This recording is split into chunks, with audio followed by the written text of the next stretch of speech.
Hello, welcome to Unit 2, Lesson 11, Connecting Equation to Graphs, Part 2.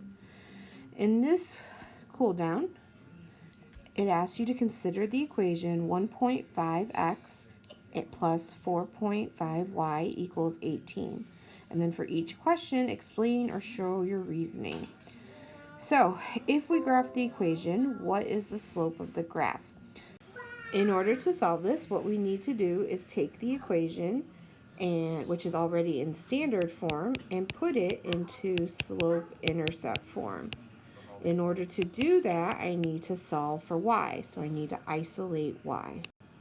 So what I'm going to do is subtract 1.5x from both sides to get 4.5y equals 18 minus 1.5x.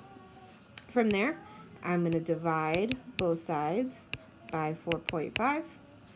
And I get y equals 4 minus, and I end up with this complex fraction, right, where I have decimals within the fraction and x. So what I'm going to do is I'm going to work through how can I take that 1.5 over 4.5 and make it a true fraction.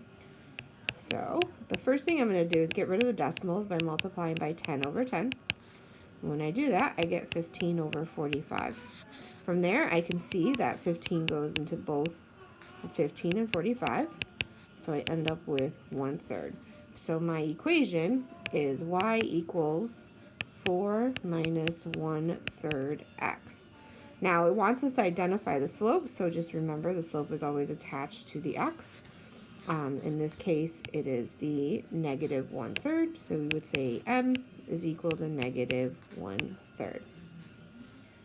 Okay, remember it does ask you to explain or show your reasoning, so you did have to either explain what you did or show what you did.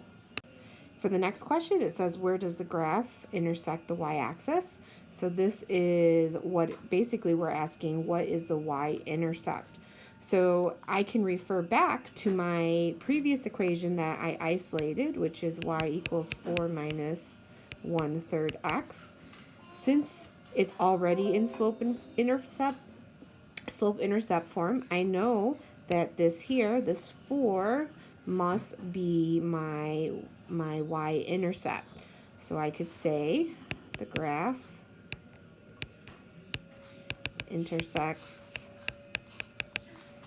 at 0, 4. I know this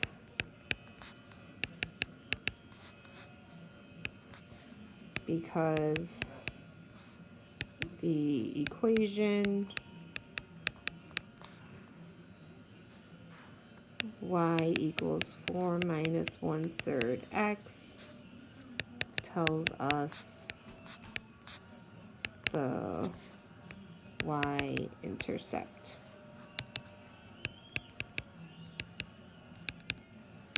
Okay, the next question reads, where does it intersect the x-axis? So for this one, I'm going to refer back to the standard form, because one of the benefits of when it's in standard form is that we can easily calculate the x and y-intercepts. So to calculate the x-intercept, I'm going to plug 0 in for y.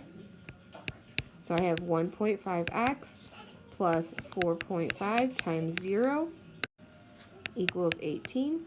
So that's just 1.5x equals 18. I'm going to divide by 1.5 on both sides.